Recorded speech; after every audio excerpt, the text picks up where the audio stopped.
Shalom Rehoboth Kids. Happy Sunday.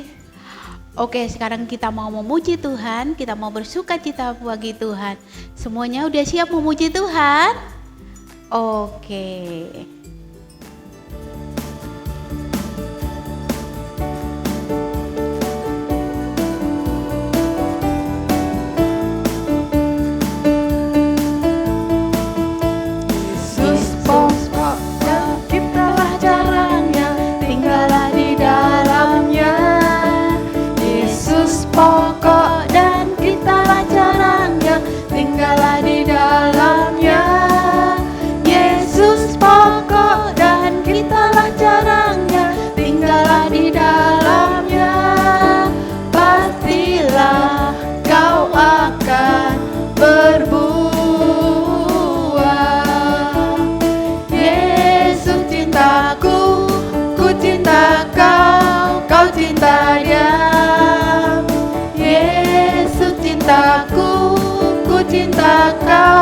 Kau cinta dia.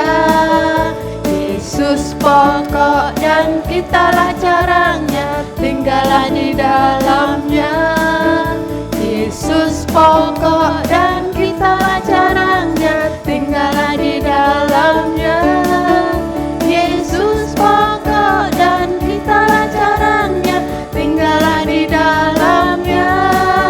Pastilah kau akan berbuah.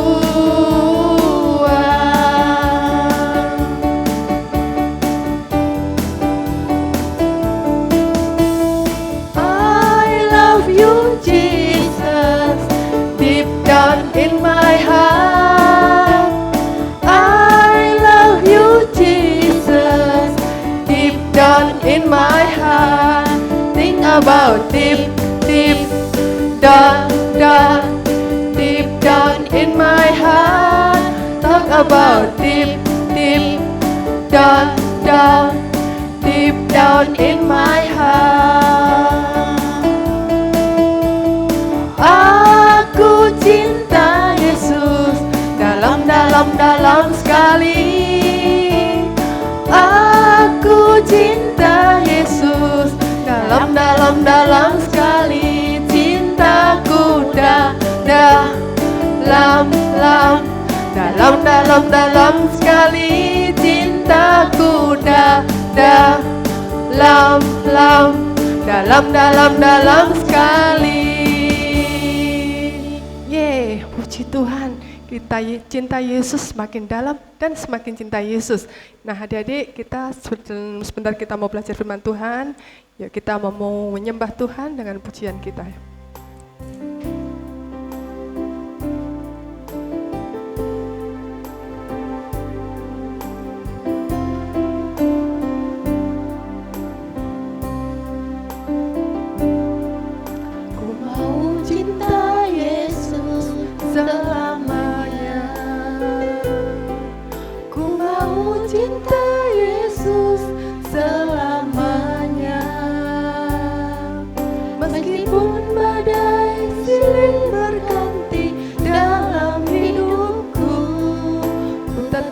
Cinta Yesus selamanya.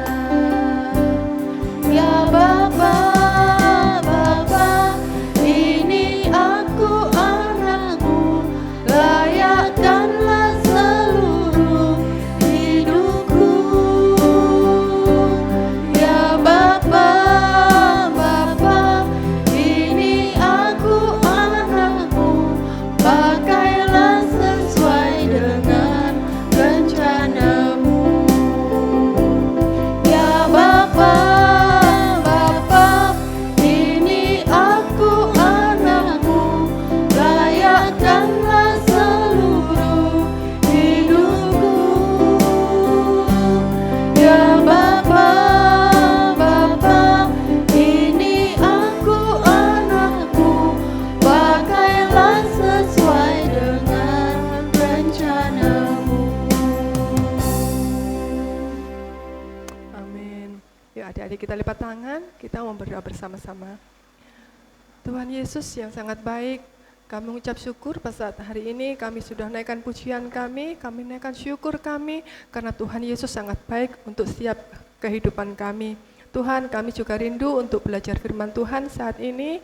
Tuhan berkenan tolong kami, Tuhan memimpin kami, Tuhan berkati kami dengan hati yang penuh dengan sukacita untuk belajar firman-Mu Tuhan. Terima kasih ya Tuhan, kami siap untuk belajar firman-Mu di dalam nama Tuhan kami, Yesus Kristus. Haleluya. Amin. Shalom Rehoboth Kids, jumpa lagi hari ini bersama dengan Kak Yulia.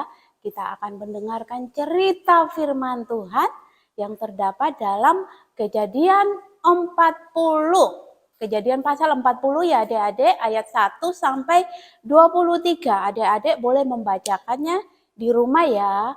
Oke, kalau kita mau dengar firman Tuhan, semuanya dengarin dengan apa? Telinga.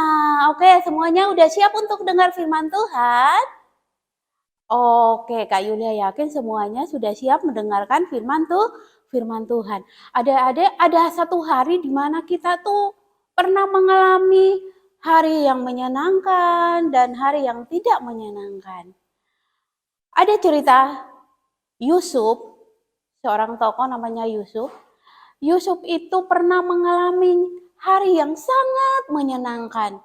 Menyenangkannya di mana ya Kak? Ceritanya itu menyenangkan itu ketika dia disayang sama papanya. Dia juga mendapatkan baju yang bagus dari papanya. Dia selalu disayang sama papanya. Tapi Yusuf ini juga pernah mengalami hari yang tidak menyenangkan, di mana Yusuf itu dijual sama kakaknya.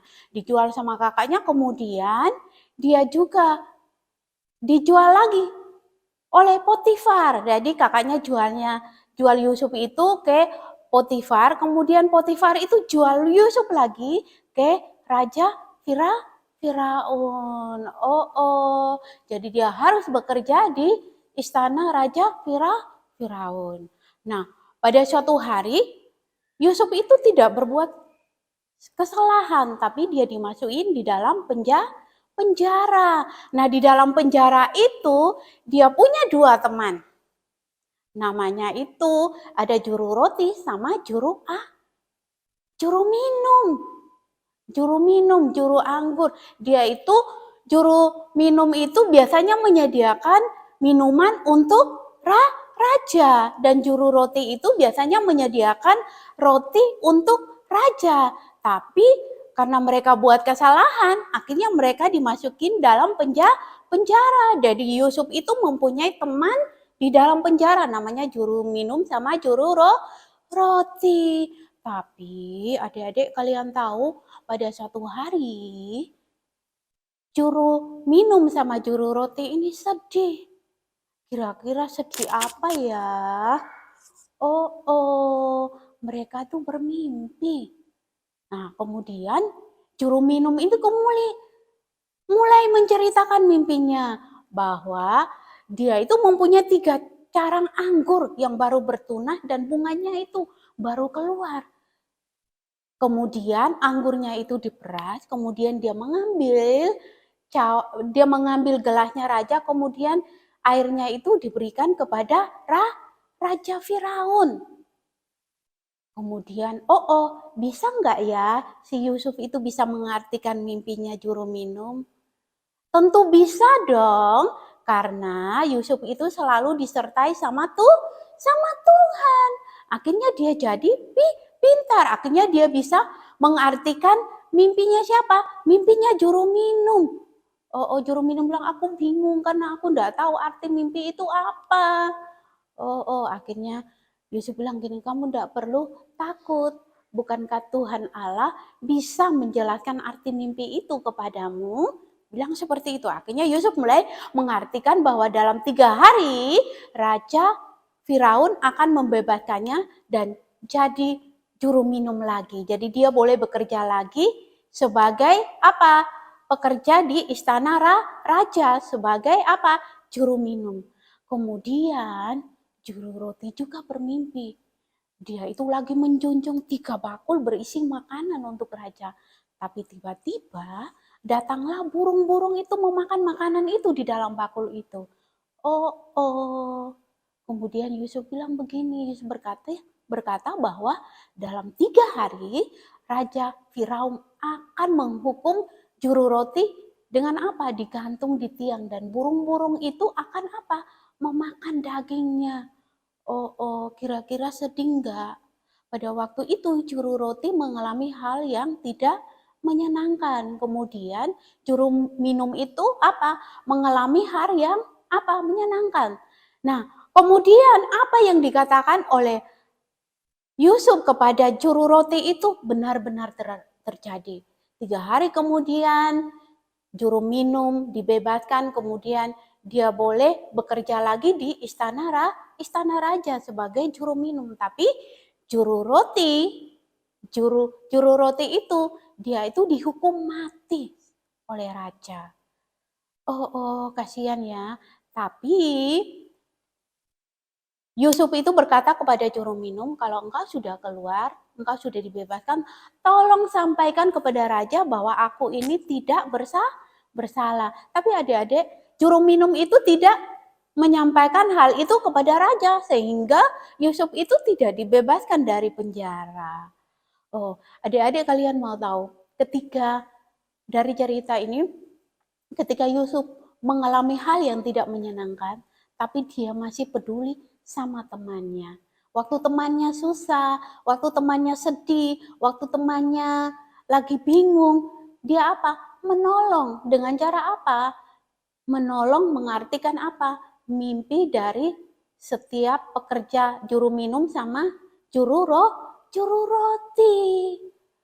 Nah, selain dari itu, Yusuf apa? Yusuf bisa mengartikan mimpi karena apa? Apakah dia pintar? Tidak, karena dia selalu dekat sama Tuhan. Dia itu selalu berdoa kepada Tuhan, selalu berharap kepada Tuhan, karena Tuhan juga selalu menyertai Yusuf. Jadi walaupun kita lagi sedih, kita lagi susah, kita lagi apapun keadaan kita juga harus peduli sama orang lain. Kita kalau teman lagi sedih, kita hibur. Seperti Yusuf menghibur temannya di dalam penjara. Kalau temannya lagi membutuhkan pertolongan, kita harus menolong. Kemudian kalau hati kita lagi sedih atau susah, kita apa? Kita boleh panggil nama Tuhan. Nah, ketika kita memanggil nama Tuhan, pasti Tuhan akan menyertai kita. Seperti Tuhan menyertai Yusuf. Oke. Sebelum kita akhiri cerita firman Tuhan hari ini, kita punya ayat hafalan loh. Dalam 1 Korintus 14 ayat 40. Tetapi segala sesuatu harus berlangsung dengan sopan dan teratur. Oke, kita akan sama-sama berdoa. Semuanya lipat tangan. Kita mau berdoa. Tuhan Yesus, terima kasih hari ini kami sudah mendengarkan firman Tuhan. Kami mau belajar dari Yusuf yang walaupun dalam keadaan susah atau senang, dia selalu dekat sama Tuhan, selalu peduli sama orang lain, selalu menghibur orang lain, selalu menolong orang lain. Kami mau menjadi anak-anak yang selalu taat kepada Tuhan dan juga taat kepada setiap firman yang sudah kami dengar. Terima kasih Tuhan, hanya di dalam nama-Mu kami berdoa. Haleluya. Amin.